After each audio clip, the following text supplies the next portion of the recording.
And we'll start in just about a minute.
All right, everybody, it's 11:30 and we'll go ahead and get started.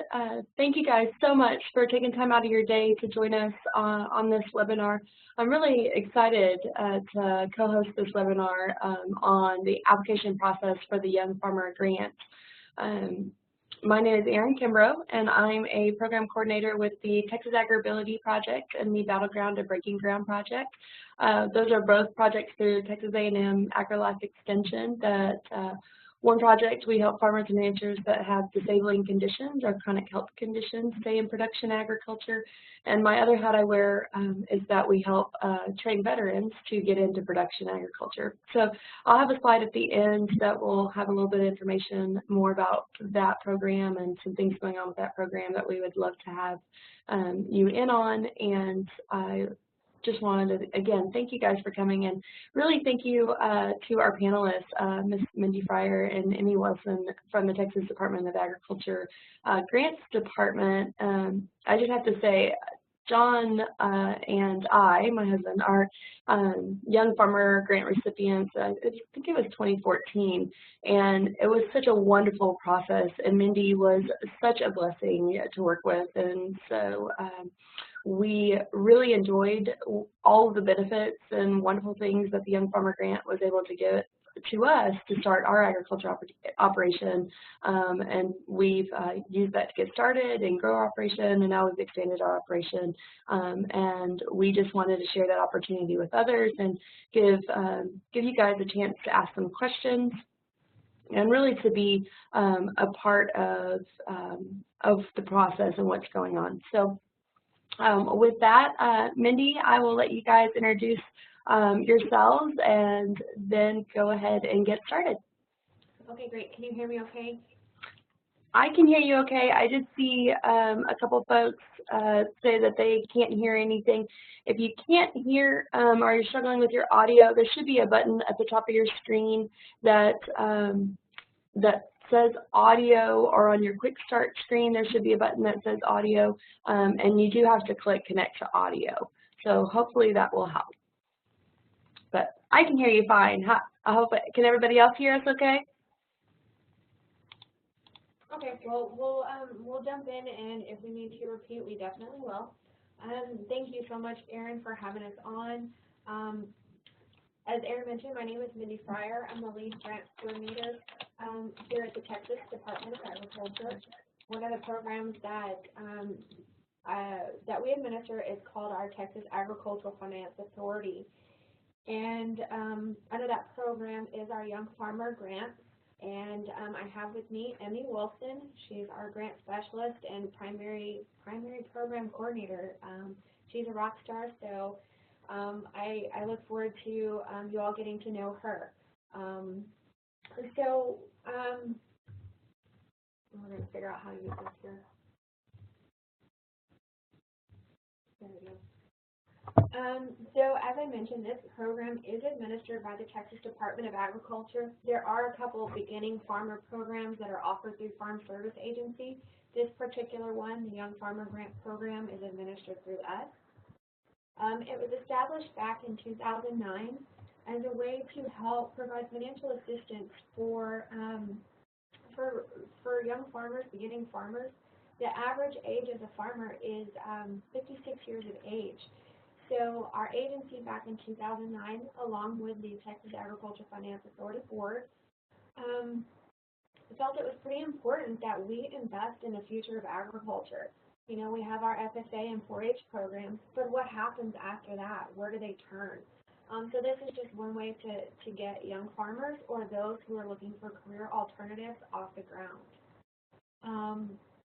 As I mentioned, it's overseen by a board. We have 11 board members that represent the banking and finance industry, production agriculture, agribusiness, and community affairs that help oversee this program, provide direction. They're actually the folks that make the decisions on these grant programs. Emmy and I kind of run it and help bridge the gap between the board and the agriculture industry. The purpose of this grant is to provide financial assistance in the form of dollar-for-dollar matching grant funds. So for ag producers that are engaged or willing or will be engaging in creating or expanding an agriculture business in Texas, this is definitely the grant program for them. Emmy will talk a little bit in a moment about what the matching program means, so we'll come back to that. The purpose of this program is to grow and support Texas agriculture, to help meet a financial need that might not otherwise be met, and to help grow an operation that may also impact the community. This one's kind of an important key because they want to see, some of our board members want to see how your project helps impact the economic development of your community. You know, are you a small farmer who you're just starting out to help you and your family, and then you move on to larger operations, and then how do you impact your community? So that's an important piece to our board members. So we're going to turn it over to Emmy, and she's going to talk a little bit of majority of it about how the program works, the application process, etc. Good morning. Thank you for having us today to talk to you about the Young Farmer Grant Program. Once again, my name is Emmy Wilson.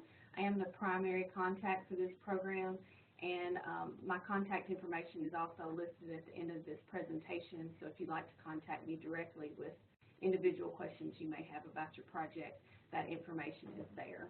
I know that there is a Q&A box. We'll do our best to try to keep up with that. We may try to take questions at the end and come back to the points in the presentation. That might be easier on us, but we will figure that out. So first, let's talk about the structure. So our program has 2 rounds of funding per year. We have a round of funding in the spring and one again in the fall, and sometimes you'll hear it referred to as round 1 or round 2. So right now we're currently in the year 2018 round 2. So each round has a limited amount of funding. We typically have approximately $150,000 per round of grant funds available. And our grant awards range from a minimum of $5,000 to a maximum of $20,000. So you do have to ask for at least $5,000 on your application and no more than $20,000 on your application in grant funds. Another important aspect of this program is that it's a reimbursement grant, which means there are no grant funds given up front. So you keep all your documentation for your expenses and you submit those to us, and we actually reimburse you for the amount of the award that you receive. And I'll talk a little bit more about the reimbursement process and a little bit later on in the presentation. But it is a reimbursement grant with no funds given up front. The program is also competitive. We have as Mindy said earlier, a TAFA board that evaluates the applications and determines which projects are going to receive funding for each round. And because it's competitive, that means that not all applicants will receive an award. So you are competing against the other people that are applying to get this grant.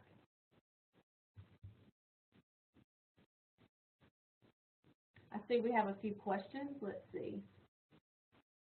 So we do have some suggestions for startup funds, and we will talk about that in a little bit. So that question we'll answer here shortly. Let's go up to one other question. Hang on just one moment, please.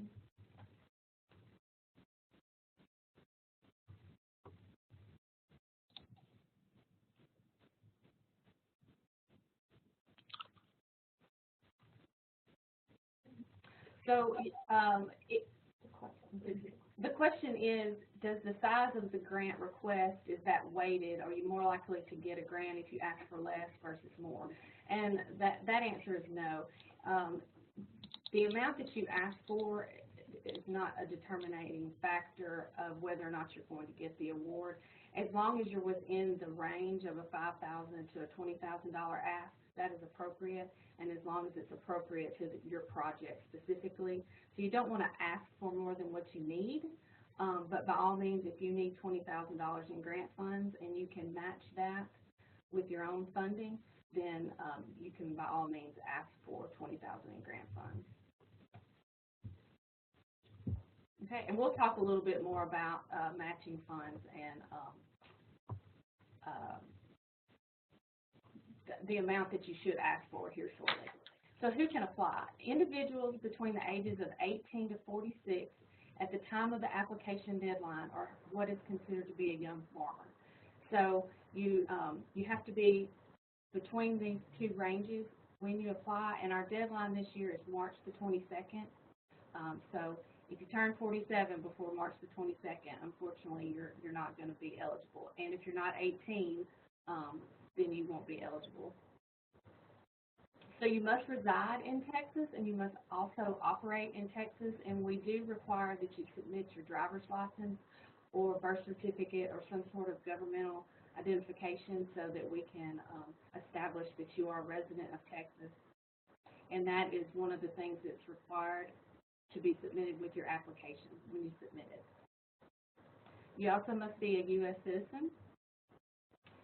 And then for this particular grant, it's for an individual that's either engaging in or creating an agricultural operation in Texas. So it does have to be an ag operation. It does have to be operating in Texas. It can't fall into some other category of operation type. And one of the key things about this program is the legislators set it up to go to you as an individual. You may have a business entity or a tax identification number that belongs to your operation, but we are required to award this to you as an individual as it impacts your ag operation.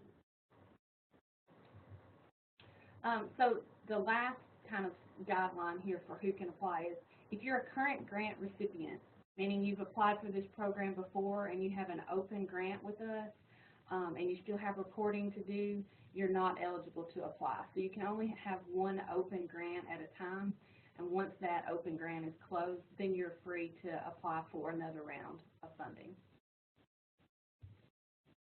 So we have matching requirements for this particular grant, and let's talk about what that means exactly.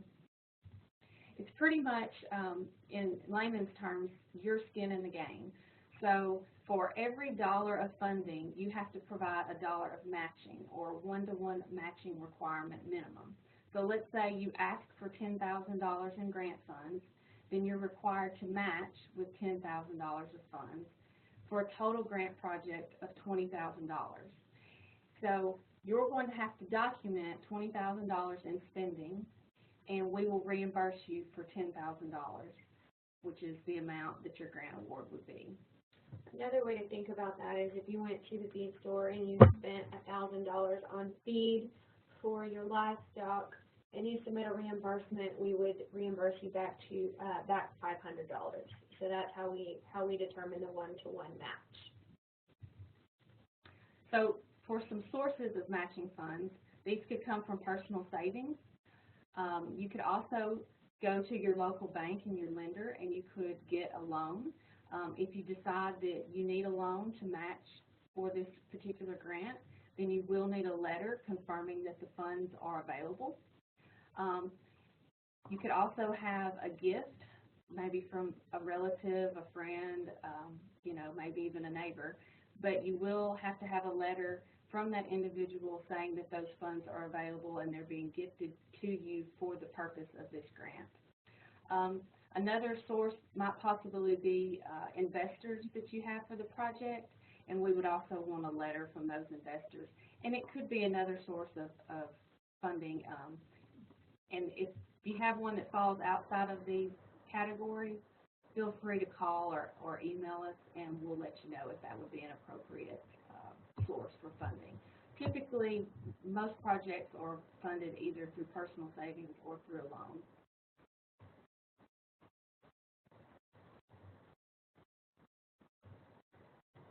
Okay, so let's talk about the proposed project. So the Young Farmer Program is project-centered. So project is defined as an individual enterprise which will achieve a specific goal and objective to carry out a unique effort that would not be achieved but for the except for the receipt of the Young Farmer Grant funds. So this program is project-based, and we want you to have specific goals and measurables that you are trying to achieve. Say, for instance, you're wanting to expand your operation and you have 10 cows and you want to go to 20 cows. That would be a measurable that you want to achieve in so many months, and that would be part of what you're outlining in your application, a specific project to get you from 10 cows to 20 cows and how you're going to do that. So for different types of projects, we've had submissions for aquaculture, apiaries, dairy operations, horticulture, viticulture, crop operations, wildlife operations, livestock operations, and others. So quite a variety, and usually we have a variety each round, and I've seen all of these recently within the past 2 rounds that we've had.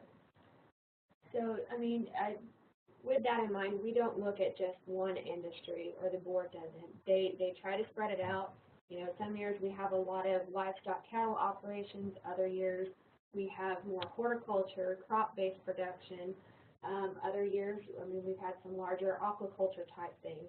So you're definitely looking at all operations to see how we can move forward to feeding Texas in the future.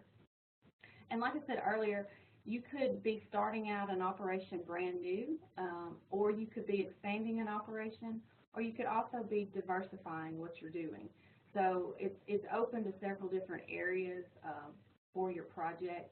It doesn't have to be just a startup. The other thing about this project is you will have a 15-month term to complete your project and to meet your measurable goals that you set out in your application.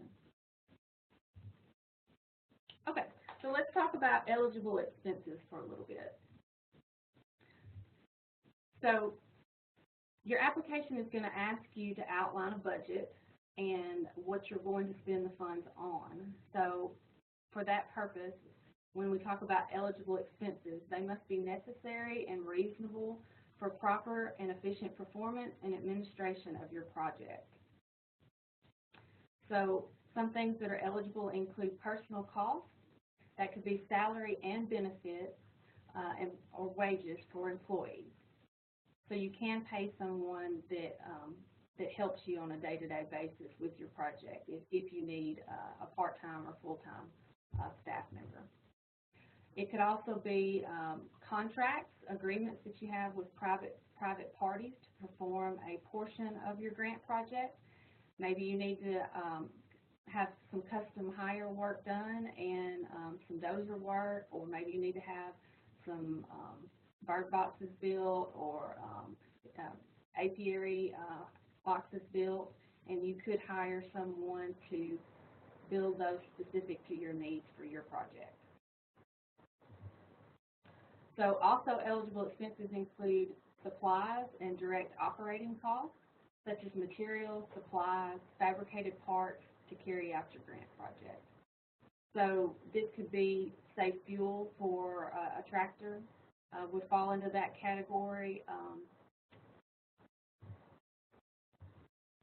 Other expenses that are specific to your project are also applicable as long as it is itemized on your approved budget. And so other would fall into this area that it's in a different category than what's mentioned before, but it has been approved. And then we also have non-capitalized equipment, which is non-expendable, tangible personal property having an acquisition cost of less than $5,000. So an example of that would be small farm equipment. You know, if you had to go out and buy a small tiller or a grader, or just small pieces of equipment that cost $5,000 or less, they're eligible for this program. So let's talk about some ineligible expenses. So this is going to be anything that is prohibited by the state or federal law that is included but not limited to the following. So alcoholic beverages, entertainment, tips, gratuity, contributions to a charitable or political campaign, travel, or meals are all considered ineligible expenses by law, and they're all prohibited.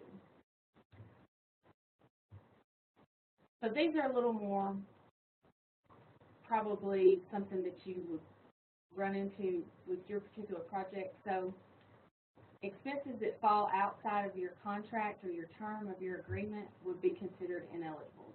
So your purchases do have to fall within the term of your agreement. You can't submit invoices and documentation that happen prior to your term or your grant agreement if you get awarded for this program. It does have to be within that 15-month period to be reimbursable. Some other ineligible expenses are the purchase of land. So you can't buy land with grant funds, but you can lease land with grant funds. So if you have a lease agreement and that's part of your project, then you could use grant funds to pay for a lease, but you cannot purchase land with grant funds. Something else would be expenses that are not listed on your project budget and that fail to meet the intent of the program. So what you include in your budget, we're going to hold you to when you're actually going through the process of completing your project. So let's say, for instance, you decide halfway through, oh, I think I need a website to promote my livestock, but that wasn't in your original budget. Well, because it's not in your original budget, it's not something that we can reallocate funds towards because the board is actually looking at your project budget and everything you detailed in it to give you the award, and so making changes to that after the fact. You have to stay within the categories that you budget for in the beginning. Do you want to talk about that a little bit more, Mindy? Yeah, so the board evaluates applications individually, and then they come together as a group and evaluate top-ranking projects. They're evaluating everything, and we may be talking about this a little bit more later, but they're evaluating everything down to how you the expenses you've put into your project. They're evaluating how they're, applicable. They feel because they have a banking background, they're able to see the success of a project based on what you put. Because they're meeting in a group-style setting, they've all come to consensus. We can't change it without basically creating another meeting, which costs the state every time they meet. So we really try to make sure that everybody, it has to stay within what's in their original budget. So a suggestion would be to really plan out what your goal is with this particular project and budget accordingly. If you think that you're going to have some operating expenses. What are those operating expenses going to be? If you think you're going to purchase animals, what animals and about how many animals are you going to purchase? You can always reallocate funds between something that is in your budget already, but you cannot add something that was not mentioned in your original budget. I hope that helps clarify a little bit. Okay, so moving on. So the value of your own services is not an eligible expense. In other words, you are not allowed to pay yourself with grant funds or pay yourself for your own time with grant funds. Something else is capitalized equipment, so personal property or capital items that cost more than $5,000. So there's a cap on any kind of capital expenditure of no more than $5,000 in grant funds that may be used towards that purchase.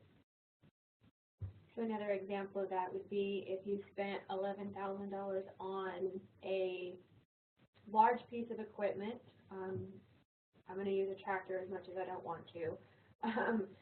If you spend $11,000 of it, $5,000 of grant funds could be used towards it. The rest would come from your matching. And then finally, and we've talked about this just a little bit, but capital expenditures for improvements, so items that materially increase the value or useful life of building, equipment, or land. So maybe a fence or an irrigation system, a barn. So if you have a barn that you're wanting to revamp or rebuild or remodel, it adds to the value of your land. The tax appraisal district takes that into consideration when they value your property and your taxes. So anything that's going to add improvement to your lot, to your operation or your property is ineligible for this program. We're going to take a couple minutes to check out some questions and see if we can answer those. And ladies, I just discovered while you're looking at those questions, if you click on the Q next to the question, you can answer it in the box. So as you're going through, if you wanted to type out the answer as well, and then come back and address them, you can do that too. Okay. So in one side, thank you for being patient with us while we figure out how to.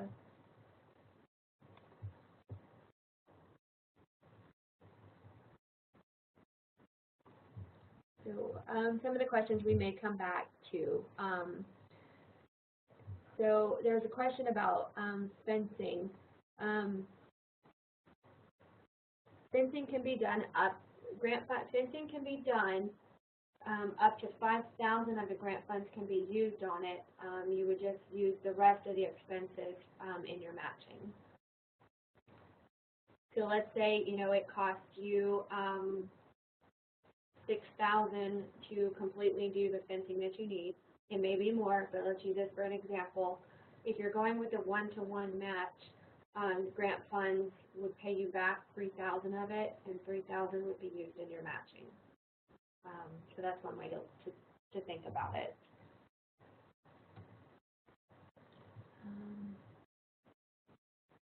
We'll come back to that. Okay. And so the last ineligible expense would be any expense that is not adequately documented would be considered ineligible. So we are looking for copies of checks front and back, invoices that have dates on them, itemized invoices that show balances paid in full with a zero balance due. And most of this will come after you're awarded. Right. But just so that you know, it can be considered ineligible if it's not adequately documented. Okay, so some things to consider. And ladies, can I ask, Christy asked if she's understanding correctly that fences or fence repair would be eligible under $5,000 of the grant. And just correct me if I'm wrong, but what you are saying is that if I'm going to put in permanent fencing and let's say the cost is $6,000, then you will pay the $3,000 and I'll match the $3,000. Is that correct? Right. Okay. So let's say you spent, you have a really large operation and you need to spend $20,000 in fencing. We won't reimburse you for more than $5,000 on fencing. Okay, great. Thank you. Okay, so back to some of our considerations. And we've talked about this quite a bit, but it is a cost reimbursement program. So no funding up front. You have to be able to kickstart your project and operate without grant funds until your reimbursement comes in. And it does take some time to process those. And you are reimbursed for the amount of your grant award as long as your expenses are eligible and documented correctly. Also, your expenditures must occur during the term of your grant agreement. That 15-month period of time is when all those purchases need to be made, not before and not after. So, since previous purchases are not eligible for reimbursement, for this particular round of funding, our estimated start date would be August 1st, 2018 for this particular round of funding. And our term would go from August 1st, 2018 until October 31st of 2019. So you kind of want to keep these dates in mind for your project planning. You may have a seasonal operation or some different timing on livestock purchases that you need to make. So you need to consider this window of time for your measurables and for your goals of the project and the purchases that you need to make. So some planning is required for that, the timing to work out properly. Okay, so one of the requirements that we have for this particular application and program is that you provide letters of support. These are required for all applications, all applicants. You need 3 letters total of support. 1 personal. We prefer that it's not parents or members of your immediate family. And then 2 professional letters. And at minimum, these letters should include the relationship of the recommender to the applicant, specific skills the applicant has and why the recommender thinks that the applicant would be successful with this particular project, any opportunities that the recommender would have to interact with the applicant in relation to the project, and how this experience for this project would help the applicant to achieve his or her goals overall with their agricultural background and agricultural future. So because the board only has your application and your letters of support to evaluate your project, these kind of lend themselves to telling more about what you're about, what your project is about, making you uniquely you. So that's kind of how you want to use these letters of support is to let the board members know who you are, how agriculture fits in your life. This also can be something that you address in your business plan. Okay, so the deadline for this particular round is Thursday, March the 22nd by 5 p.m. And we do look at the timestamp on those.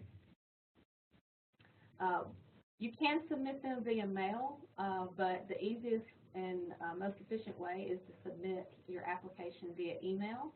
And the email address for submission is grants@texasagriculture.gov. This is also listed on the application itself as well as our website. And when you download the application from our website, there's a checklist on the first page of that download. But let's go over that checklist just a little bit. So for all applicants, we require the application form itself, and it must be signed And it's a Word document when you download it, so you will have to probably print that page out, sign it in ink, and scan your signature page back into your computer. But we do need your application to be signed. Here's a link to the application page that you can download all the forms that you need. Also, a requirement besides the form itself is your driver's license or some other government issue identification. And then the 3 letters of support, the 1 personal and 2 professional. Okay, so those top 3, everyone is required to have. These last few, you may or may not have to have. It depends on your project and your application. So if you're expanding or diversifying, you need to submit your Schedule F showing any agricultural income that you had previously. If you have a new project and you've never had any agricultural income, then obviously you won't have a Schedule F tax document to submit. If you are planning on having a loan for your matching funds, you will need a lender commitment letter from your bank showing that those funds are available. And so that is a requirement if you check loan for your matching funds on the application. Also, if you have any contracts or letters of intent connected with your project, like a land lease agreement, you will need to submit those with your application if that applies to your particular project. And then finally, a business plan for your proposed project, and we ask that you limit these to 4 pages. This is not necessarily required that you submit a separate business plan.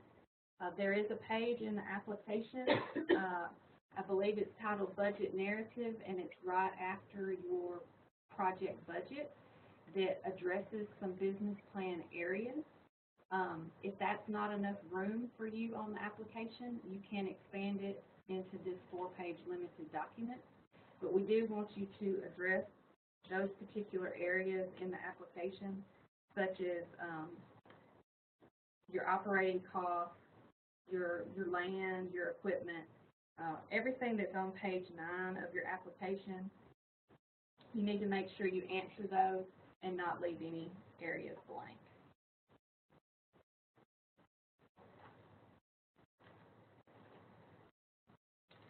We also want to know on page 5, we have some specific questions with your business plan. So if you don't have a customized business plan that you've developed on your own, we have some questions that help lead you in the direction to create a business plan if you need. Right.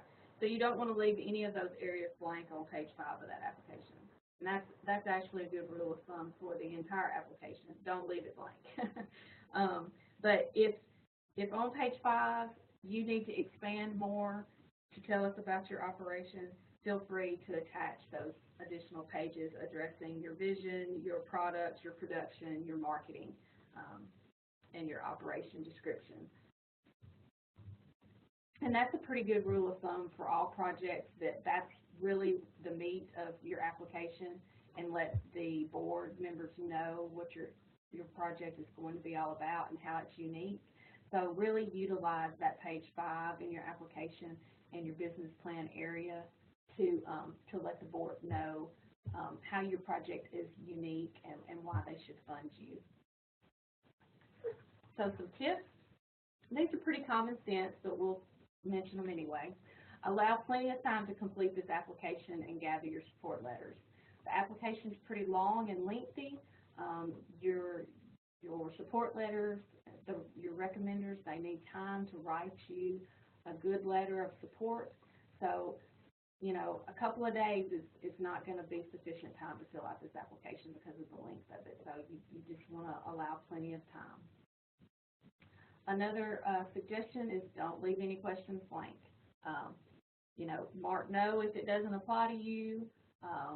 Put NA, but don't leave any questions blank, and make sure you sign your application. Use the provided checklist. That's the first page of the application download. Make sure someone proofreads your application behind you, just so that you didn't miss anything. Double check your math on your budget page. I have had some submitted and had wrong totals, or, you go in there and you start filling it out and you think, oh, well, maybe I actually need this amount versus that one, and then you forget to revise your totals. So just check your math. Just one other reason to have someone proofread behind you. And then copy yourself or a friend when you submit your application. And we suggest doing this because sometimes you might leave off attachments, or things that you think are attached aren't there, or perhaps maybe the files are just too large. So if you copy yourself on the actual email or copy a friend when you submit it, you'll know what documents we are actually getting to make sure that you get everything turned in. And then last, we ask that you email us one email with one PDF attachment with the application and all your documents. But if that doesn't work for you, just make sure that you label everything clearly and use the preferred format of labeling. And that way we know that we got all your documents, because we're not going to come back to you and say, oh, well, you left off attachment X, or, you need to make sure that all those attachments are there and present. So for additional information and more details like the preferred format, if you need to send in multiple attachments, for more information on reporting that's required through the program, for additional information on evaluation process, any of these considerations, if you go to our website and go to where it says Application Materials Box, there is a title under Submission Instructions, and you're looking at this particular document. Request for application document.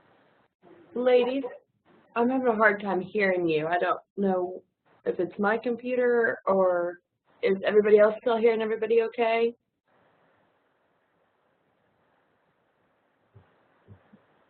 Yes, losing sound for some reason.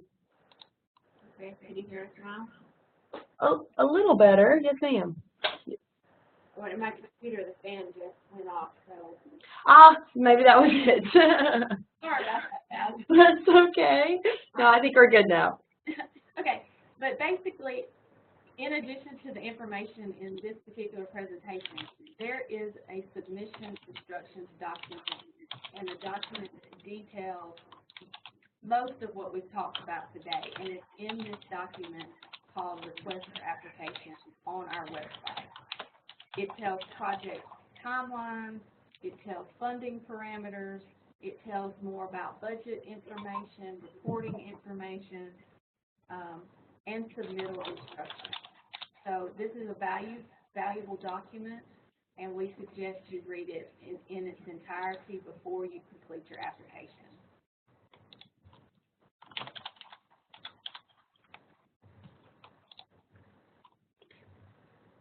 Okay, so I know you guys have some questions. Okay, so we're going to kind of jump back a little bit to some of the questions we didn't get back to earlier. One of the questions was about a nonprofit organization or nonprofit foundation that's building a ranch for aquaculture. The founders of that are too old for the grant. Can someone else apply? As we mentioned, this grant goes to individuals directly for their operation. So if someone who is responsible for that organization and fits the eligibility age requirements, they can apply. But what you need to know is TDA will be paying that individual directly. It has to go to that individual, and it's all based on their Social Security number.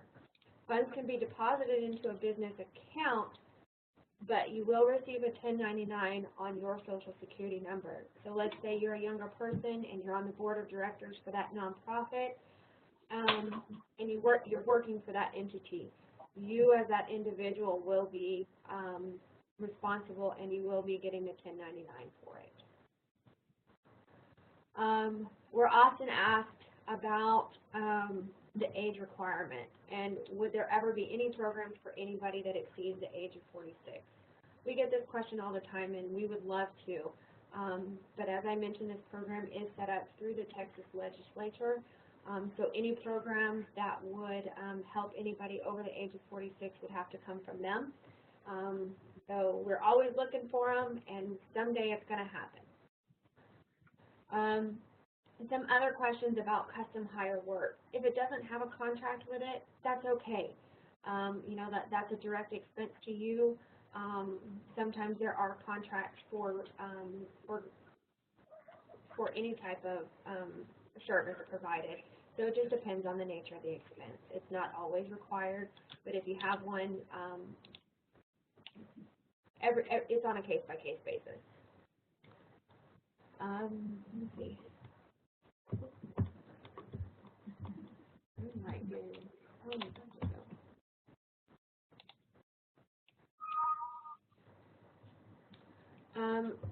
And I think, Liz, you asked a question about sending out a copy of the slides to the attendees. I know that Erin's recording this as well. Erin, do you have any tips on that?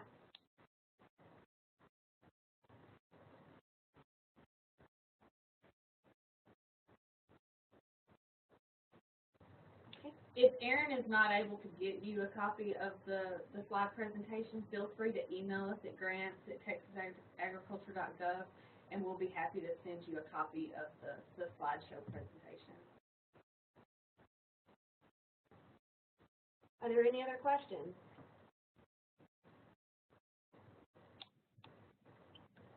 And ladies, I'll try to put the grant or the presentation up on the where we post the link to the page, I think.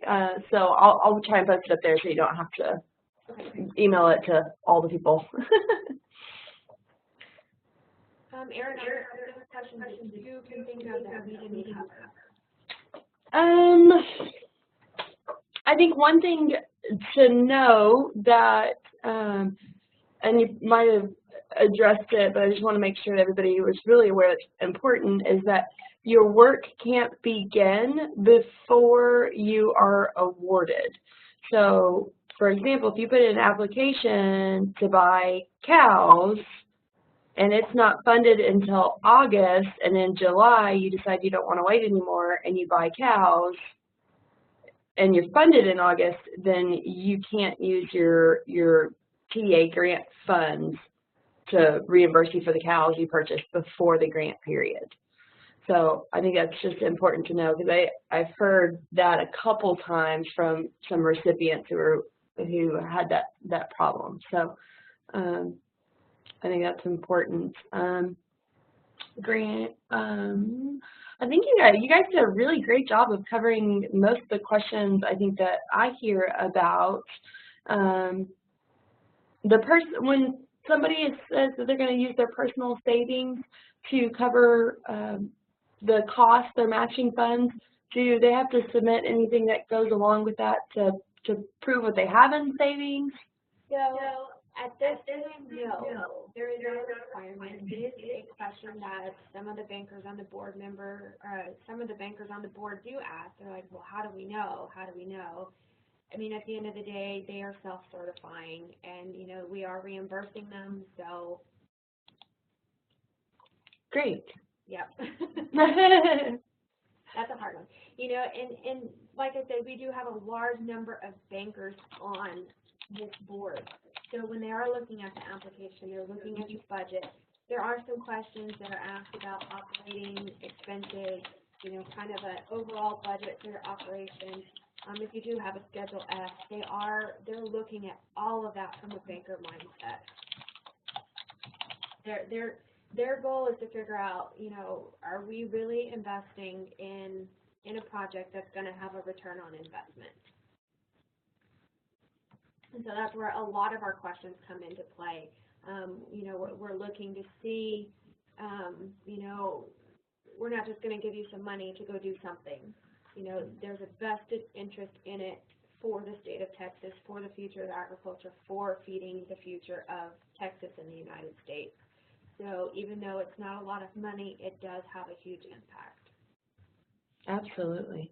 I know that in previous years, like when we applied, it was important that we were doing something for the deficit commodities that were in Texas. Is that something that you guys still look at if a project? Yes, it is something. They're still looking at those that are, smaller industries, trying to build those up. So that's definitely something, that's a question on the application. Some of the other questions that we're getting about are specified reporting requirements. If you are awarded a grant, we'll have another similar one-on-one conference call with you and some emails and instructions on how to submit payment requests and reporting. We do have a structured type system to make it easy so we can process as many as possible. Startups, there's a question about that. They're not at a disadvantage because of the banking perspective. Like we said, we look at any and every, we look at all phases, startup, expansion, diversification, and all aspects of agriculture. So it's just presenting the information in your application, and it's say a prayer. Absolutely. And there is a question about the current list of deficit commodities. The most recent is the 2014 list. That is because we don't have a staff economist to do that report anymore. It's something that we're still trying to figure out how to update, but we're still going to go based on the 2014 list. Great. You guys have any other questions?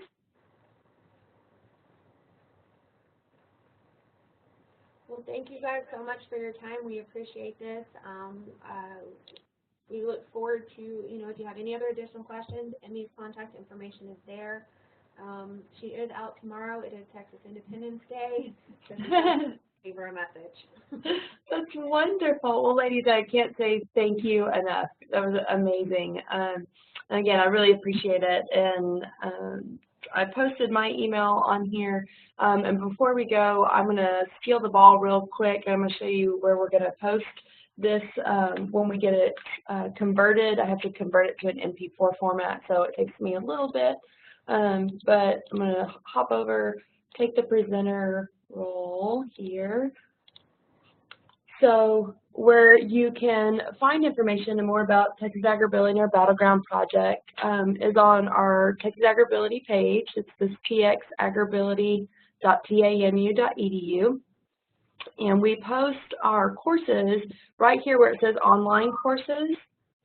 Here's our Texas Agrability YouTube channel. You can click on the YouTube channel and it'll take you to the videos. We only have a couple up right now, but we're building that as we go. So this video will be posted on our Agrability YouTube channel. There was a question earlier about funding resources for match or just funding resources for agriculture operations in general. And I hosted about an hour-long webinar on just resources that I'm familiar with. You can see all of that information here.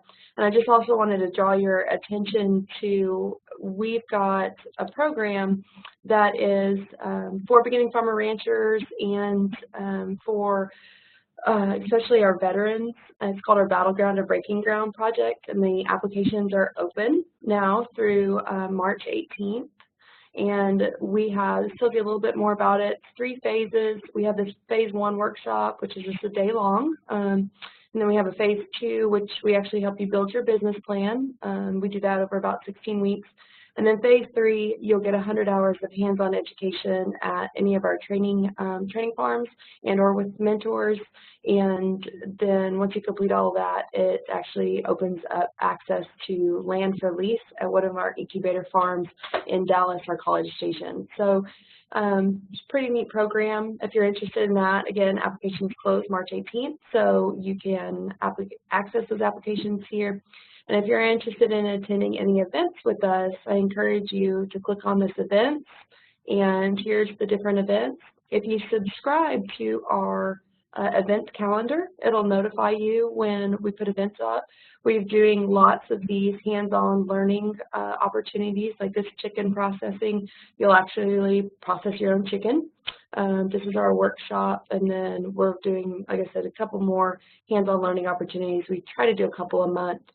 And our newsletter is also a great place to keep up with different things that we have going on, different events. And we also post a lot of things that are going on, like the TDA Young Farmer Grant. We post that, send out a newsletter for that. Or when Farmer Veteran Coalition Fellowship Funds went out, we posted those. So I highly encourage you to join us on there and just keep up with us, see what's going on, reach out to us if you would like to contact us. If you have any questions, you can contact us through our contact page.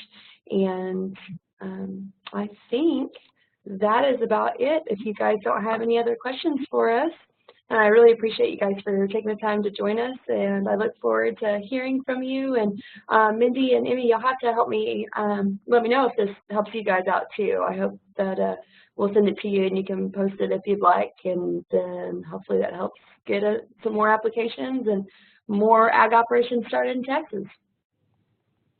Very good. Thank you. Thanks, ladies. You guys have a blessed day. You too. Thank you. Thanks all.